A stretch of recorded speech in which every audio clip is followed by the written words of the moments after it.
Hello guys, welcome back to my YouTube channel. ඉතින් ඔයාලා මගේ YouTube channel එකට ගොඩක් ආදරයෙන් පිළිගන්නවා. ඉතින් කොහොමද ඔයාලා හොඳින් ඉන්නවද? අද මම මේ වීඩියෝ එක අරගෙන ආවේ 2025 A level කරන නංගිලා මල්ලිලාට. දැන් 2026 A level කරන අයටත් මේක අදාළ වෙයි. මොකද වැඩිපුරම 2024 A level result ආවනේ. දැන් ඉතින් කට්ටිය බය වෙලා ඇත්ත අපි කොහොමද exam එකට ලියන්නේ? කොහොමද එක්සෑම් එකට පාඩම් කරන්න ඕන කොච්චර පාඩම් කරත් පාඩම් මතක හිටින්නේ දැන් මේක නම් හරි කරදරයක් වෙලා තියෙන්නේ ඒ වගේ දේවල් සමහරක් වෙලාවට ඔයාලට හිතනවා ඇති. ඉතින් මම අද මේ වීඩියෝ එක අරන් ආවේ ඔයාලා පාඩම් කරනකොට කොහොමද පාඩම් කරන්න ඕනේ කියලා දැනගන්න හරියටම කරුණු 10ක් මම අරගෙන ආවා. අපි එනම් බලමු ඒ මොනවද කියලා.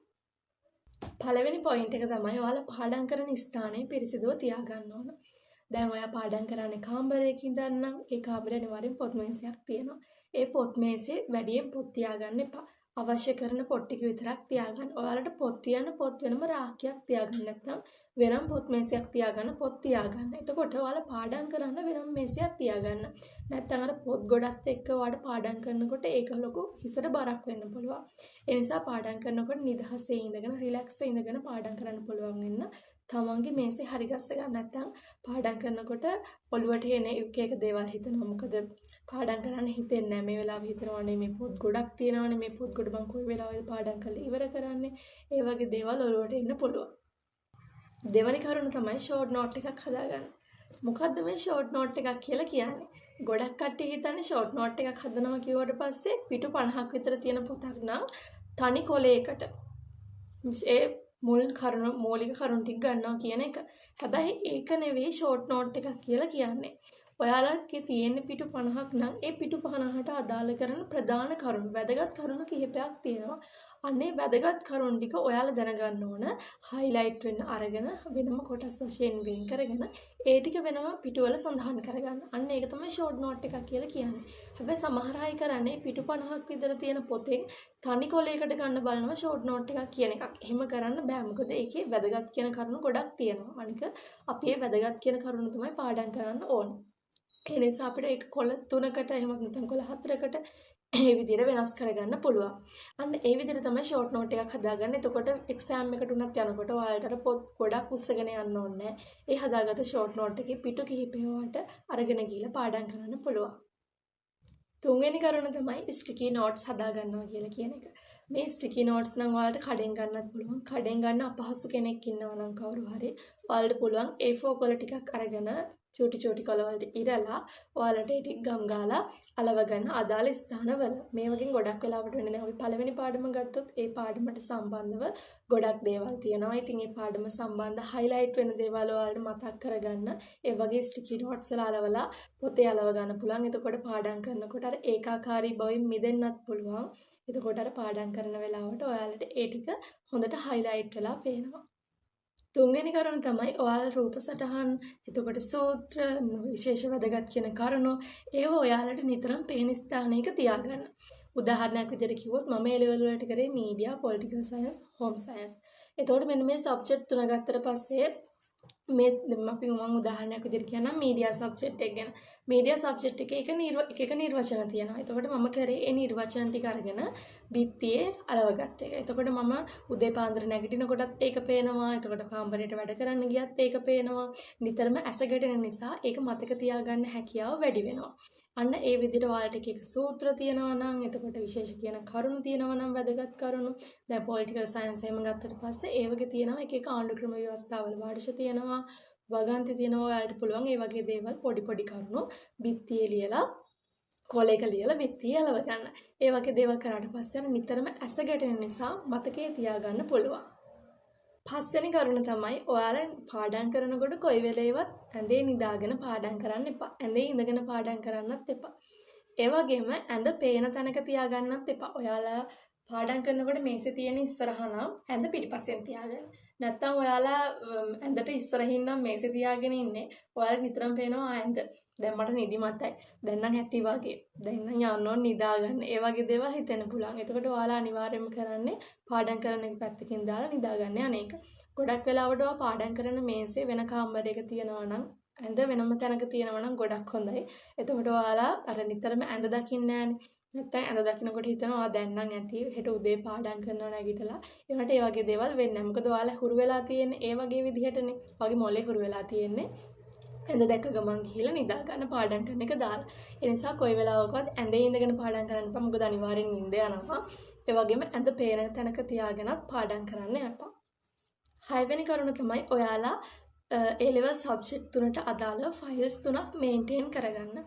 දැන් මේකෙන් අදහස් වෙන්නේ ඔයාලා කරන හැම වැඩක්ම මේ ෆයිල් එකේ දානවා කියන එක නෙවෙයි. ඔයාලා පේපර්ස් එහෙම කරනවා නම් අනිවාර්යයෙන්ම පේපර්ස් කරලා ඒ ෆයිල්ස් වලට දාගන්න. දැන් හිතන්න මම උදාහරණයක් විදිහට මම කරපු සබ්ජෙක්ට් තුන ගන්නම්කෝ. දැන් මම හිතන්න උදාහරණයක් විදිහට මීඩියා වලට ගොඩක් වැඩ කරලා තියෙනවා. හැබැයි මම පොලිටිකල් සයන්ස් වලට වැඩ කරලා තියෙන්නේ මීඩියා වලට සාපේක්ෂව ගොඩක් අඩුයි. දැන් මම හෝම් සයන්ස් ගත්තට පස්සේ ඒකට වැඩ කරලා තියෙන්නේ ඒ සබ්ජෙක්ට් එකට වඩා ගොඩක් අඩුයි. දැන් මට හිතෙනවා මේ ෆයිල්ස් ටික දැක්කට පස්සේ මීඩියා ෆයිල් එක විතරයි ලොකුවට තියෙන්නේ මම ඒක විතරයි වැඩ කරලා තියෙන්නේ කියලා. දැන් එහෙම හිතෙන්න පුළුවන්. ඒතකොට මම මොකද කරන්න ඕන?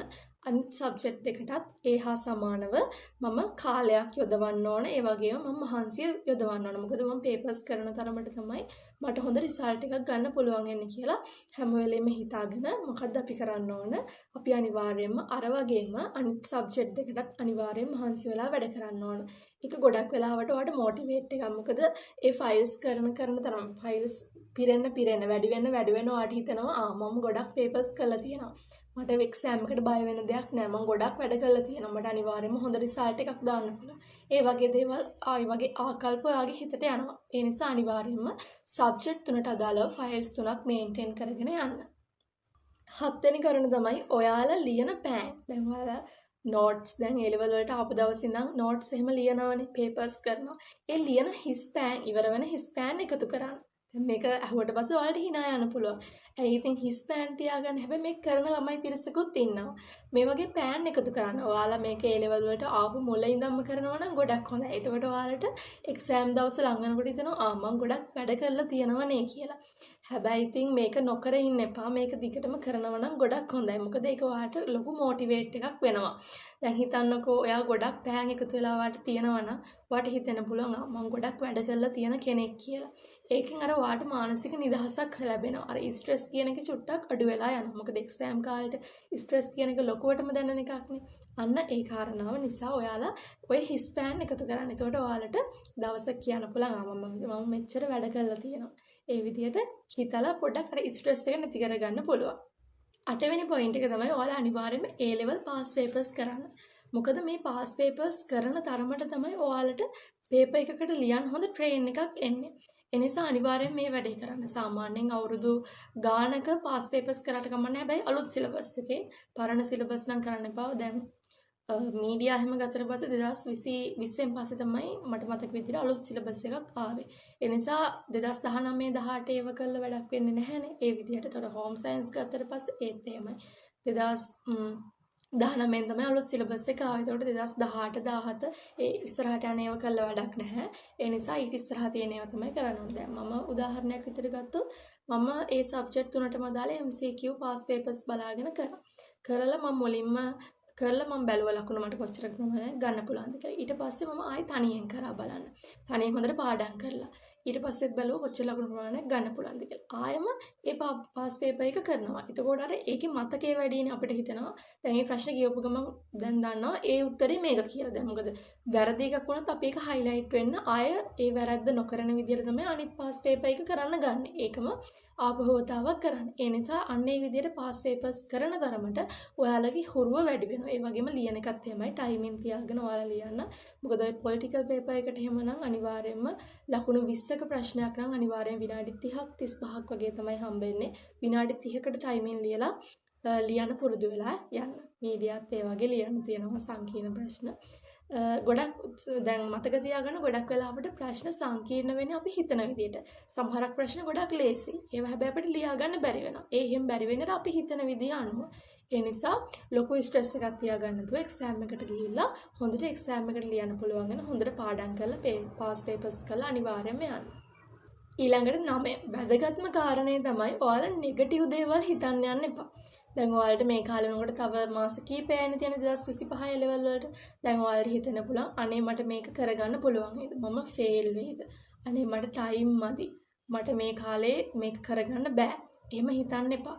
අපි හැමෝටම වර්ධින තමයි දෙයක් කරන්න පුළුවන්. ඒ නිසා ඔයාලා කොයි වෙලාවවත් නෙගටිව් දේවල් හිතන්න යන්න එපා. හැම වෙලේම හිතන්න මට පුළුවන් මම අනිවාර්යෙන් මේක කරනවා. මම එක්සෑම් එකට අනිවාර්යෙන්ම ඒ 3ක් දානවා කියලා ඒක ඔළුවේ තියාගෙන ඔයා යන්න. මොකද අනිවාර්යෙන් ඔයා කැම්පස් යන්න ඉන්න ළමෙක් නම් ඔයාට ඒ නිකන් ඒ 3ක් අරගෙන වැඩක් නැහැ. අනිවාර්යෙන්ම A+3ක්. ඒ කියන්නේ ලකුණු 85ක ඒ 3ක්වත් අනිවාර්යෙන්ම ගන්න ඕනේ දැන්. ගොඩක් වෙලාවට සමහර සබ්ජෙක්ට් වල සෙට් ස්කෝර් අඩුයිනේ. දැන් අපි කරන A level කරනකොට නම් සිංහල වල එහෙම ගොඩක් අඩුයි. එතකොට ඉකෝන් වල අඩුයි. දැන් නම් කොහොමද දන්නේ වැඩි වෙලාවක් දන්නේ පොලිටිකල් වල අඩුයි. ඒ වගේ සබ්ජෙක්ට් වල අඩුයි සෙට් ස්කෝර්. එතකොට ඒ වගේ සබ්ජෙක්ට් කරන කෙනෙක් නම් අනිවාර්යයෙන්ම මොකද කරන්න ඕන? ඔයාලා ඉහළ ඒකක් ගන්න ඕනේ. ඒ කියන්නේ ලකුණු 85ක 90ක වගේ ඒකක් ගන්න ඕන. දැන් සෙට් ස්කෝර් වැඩි සබ්ජෙක්ට් තියෙනවනේ ඔය ඇග්‍රී එතකොට ජියෝග්‍රෆි එතකොට තව ඔය වගේ සබ්ජෙක්ට් තියෙනවා නේද ලොජික් ඒ වගේ සබ්ජෙක්ට් වලදී අනිවාර්යයෙන්ම ඔයාලට අර 75ක් 76ක් ගත්තත් අනිවාර්යයෙන්ම සෙට් ස්කෝර් එකක් හැදෙනවා. හැබැයි එහෙමයි කියලා කවදාවත් ඔයාලා ලකුණු 75ක එකක් ගන්න try කරන්න එපා. අනිවාර්යෙන් ලකුණු 85ක 90ක එකක් ගන්න try කරන්න. ඊට වඩා එකක් ගන්න උනත් කමන්නේ. කොහොම හරි try කරන්න. ඔයාලා කොයි වෙලාවෙත් හිතන්න එපා නේ මට බෑ. එහෙනම් දැන් හිතන්නකෝ දැන් මේ කාලය ඇතුළත C3ක මට්ටමක ඉන්න S3ක මට්ටමක ඉන්න ළමයෙක් කියලා. එයාලා අනිවාර්යයෙන්ම හිතන්න මං අනිවාර්යෙන් ඒ 3ක් ගන්නවා කියලා. අනිවාර්යෙන් කැම්පස් යනවා කියලා. ඒ වගේ දෙයක් හිතේ තියාගෙන අදිෂ්ඨානයක් ඇතුව වැඩ කරලා පස්සේ අනිවාර්යයෙන්ම ඔයාලට එක්සෑම් එකට ගිහලා ફોකස් කරන්න පුළුවන්. සමහරක් වෙලාවට නෙගටිව් දේවල්ම හිත යනකොට අනේ මට මේක කරගන්න බැරි වෙයි. අනේ මට මේකට S එකක් එන්නේ. අනේ මට මේකට F එකක් එන්නේ. එහෙම කියලා ඉතින් හිත ගියොත් අනිවාර්යයෙන්ම හම්බ වෙන්නේ ඒ වගේ රිසල්ට් එකක් තමයි. ඒ වගේ රිසල්ට් එකක් හම්බෙන්නේ නැති වෙන්න අනිවාර්යයෙන් වැඩ කරන්න. මොකද ඔයාලට අනිවාර්යෙන් පුළුවන්. බෑ කියලා දෙයක් නෑ. දැන් අයිලන්ඩ් ෆස්ට් වෙන ළමයාත් ඩිස්ට්‍රික්ට් ෆස්ට් වෙන ළමයටත් ඔයාලට වගේම පැය 24 තමයි තිබ්බේ. එයාලට වැඩියෙන් පැය 24ක් තිබ්බේ. වැඩියෙන් පැය ගාණක් තිබ්බේ නෑ. ඒ නිසා ඔයාලා දැනගන්න ඕන අඩුම තරමේ නිදා ගන්න එක පැය 6ක්වත් කරන්න. මොකද අනිවාර්යෙන් නිින්ද කියන එක ඕන. ඒ නිසා අනිවාර්යෙන් හොඳට නිදාගන්න නිදි මරාගෙන වැඩ කරන්න පුළුවන් කාලයක් එනවා ඔයාලට එක්සෑම් ලඟ වුණාට පස්සේ ඒ දවස් ටිකේ නිදි මරාගෙන වැඩ කරන්න. ඒ වුණාට මේ දවස් ටිකේ හොඳට පැය 6ක් විතර නිදාගන්න. මොකද නිදාගත්තේ නැති වුණාට පස්සෙත් ඔළුවට හරි බරක් දැනෙනවා. අනේ මට නිදිමතයි මට මේක පාඩම් කරන්න බෑ කියලා. ඒ නිසා ඔයාලට හොඳට වැඩ කරගන්න පුළුවන්. අන්න ඒ විදිහට හරියට වැඩ කරා. ඊළඟට අන්තිම කාරණාව තමයි අංක 10. මේ පොයින්ට් එක ගන්න පොඩ්ඩක් වැදගත්. දැන් ඔයාලට ඉන්නවනේ යාළුවෝ. දැන් ඒ ලෙවල් කරන කාලේ අනිවාර්යෙන් යාළුවෝ ඉන්නවනේ. සෙට් ඉන්නවනේ. දැන් යාළුවෝගෙන් දැන් ඉන්නවා ඉගෙන ගන්න පුළුවන් අයත් ඉන්නවනේ. දැන් එක සෙට් එකක් ගත්තොත් ඉගෙන ගන්න පුළුවන් අය ඉන්නවා. ඒ ඉගෙන ගන්න පුළුවන් ළමයිට සාපේක්ෂව අඩුවෙන් කරන අයත් ඉන්නවා. සමහර අය ඉන්නවා වැඩක් කරන්නෙම නැහැ. ක්ලාස් ගෙදරින් එවනවට යනවට එනවා ක්ලාස් ෆීස් දෙනවට එනවා. සමහර ක්ලාස් කට් කරනවා. ඒ වගේ ළමයි ඉන්නවා. දැන් ඔයාලට හිතෙන්න පුළුවන් මගේ යාළුවා පාඩම් කරන්නේ නැහනේ. අහනම් මම පාඩම් කරන්න ඕනෙත් නැහැ. දැන් ඔයාගේ ඔය යාළුවා ඇත්තටමද කියන්නේ පාඩම් කරන්නේ නැහැ කියලා. අපි දන්නේ නැහනේ. දැන් ඔයාට ඔයා යාළුවගෙන් කෝල් එකක් දීලා අහනවා. "අඩෝ මචං මේ දැන් පාඩම් කරනවද?" කියලා. එතකොට එයා මොකද්ද කියන්නේ? එයා සමහරක් වෙලාවට මේ පොත් මේසෙ දිග අරගෙන පාඩම් කරනවා වෙන පුළුවන්. එයා කියනවා ඇති අනේ නෑ හලෝ මම පාඩම් කරන්නේ නෑ අනේ මට බෑ කම්මැලි ඒ වගේ හිතනවා සමහර ළමයි ඉන්නවා හැබැයි රිසල්ට් ආව මොකද්ද වෙන්නේ එයාට A3ක් ඇවිල්ලා ඔයාට S3ක් C3ක් එන්න පුළුවන් ඇයි එහෙම වෙන්නේ එතකොට එයා කියන්න බලන් ආනේ අන්තිම ටිකේ බලාගත්ත ටික විතරයි හලෝ එහෙමයි කියලා එයා අනිවාර්යෙන් කැම්පස් යයි එයා හොඳ තැනක යයි ඔයා මොකද්ද වෙන්නේ ඔයාට ආපහු කරන්න වෙනවා නැත්නම් ඔයා එහෙම එකක් නොකර මොකක් හරි කෝස් එකකට යනවා ඉතින් මම කියන්නේ එහෙම යාළුවෝ කියන දේවල් අහන්න යන්න බෑ දැන් ගොඩක් කට්ටිය පාඩම් කරන්නේ නැහැ කිව්වට පාඩම් නොකර ඉන්නේ ගොඩක් කට්ටිය පාඩම් අනිවාර්යෙන් කරනවා ඒ නිසා අනිවාර්යෙන් ඔයාලා දැන් ඉඳන් දැන් 2025 ලෙවල්නේ දැන් මාස කිහිපයක්නේ තියෙන්නේ ඒ නිසා අනිවාර්යෙන් පාඩම් කරන්න හොඳට මතක තියාගන්න ඔයාට ඉන්නේ ඔයා විතරයි ඒ වගේම ඔයාගේ ගෙදර අම්මා තාත්තා ඔයාගේ රිසල්ට් එක දැකලා සතුටු වෙන්න ඉන්නෙත් අම්මයි තාත්තයි ඔයයි විතරයි වෙන කට්ටිය නැ සමහරක් වෙලාවට අවට වටපිටාව ඉන්න කට්ටිය රිසල්ට් එන දවස් දැක්න ගත්තට පස්සේ ඔන්න එන්න පුළුවන් අපුතේ කොහොමද රිසල්ට් කියලා අහගෙන. එතකොට මොකද එයාලා කරන්නේ රිසල්ට් අඩු වුණොත් එයාලා හරි හිතෙන් සතුටු වෙනවා. දැන් ඔයාලා හොඳ රිසල්ට් එකක් දාලා රෑන්ක් එකක් දාලා තියෙනවා නම් එයාලා මොකද්ද කරන්නේ? එයාලා හිතෙන් මේ නිකන් දුක් වෙනවා වගේ බොරුවට හිතේ ලොකුවට අර එළියට පෙන්නනවා සතුටක්. හිත යටින් මොකද කරන්නේ? අපෝ එයා පාස්නේ එහෙම කියලා නම්මනම් හිතන්න පුළුවන්. දැන් නෑ දැන් වුණත් අනිවාර්යෙන් කෝල් කරලා අහනවනේ. ඒ නිසා හොඳට මතක තියාගන්න ඔයාලා රිසල්ට් එනකොට බය වෙන්න ඕනේ නැහැ. හොඳට වැඩ කළා තියෙනවා. ඒ නිසා ඔයාලත් අන්න ඒ විදිහට කවුරුවත් කියන දේවල් අහන්න නැතුව හොඳට වැඩ කරන්න. මොකද ඔයාලට ක්ලාස් ෆීස් ගෙවන්නේ ඔයාලගේ අම්මානේ. ඒ නිසා ඒ අම්මලගේ තාත්තලගේ දහඩිය බින්දුව වලට සාධාරණයක් කරන්න. ඒ නිසා අනිවාර්යෙන් මේ මාස කිහිපය ඇතුළත හොඳට මහන්සි වෙලා වැඩ කරන්න. අනිවාර්යෙන් ඔයා C3ක ඉන්න ළමයෙක් වුණත් S3ක ඉන්න ළමයෙක් වුණත් අනිවාර්යෙන්ම ඒ 3කට යන්න පුළුවන් කෙනෙක්. ඒ නිසා මම ඔයාලට විශ් කරනවා හොඳට වැඩ කරන්න කියලා. මේ අපේ පොල්සත් ඇවිල්ලා මම වැඩ කරනකොට වීඩියෝ එක කරනකොට ඉතින් ඔන්න ඔය පොයින්ට්ස් 10 තමයි මම අද වීඩියෝ එකෙන් අරගෙන ආවේ.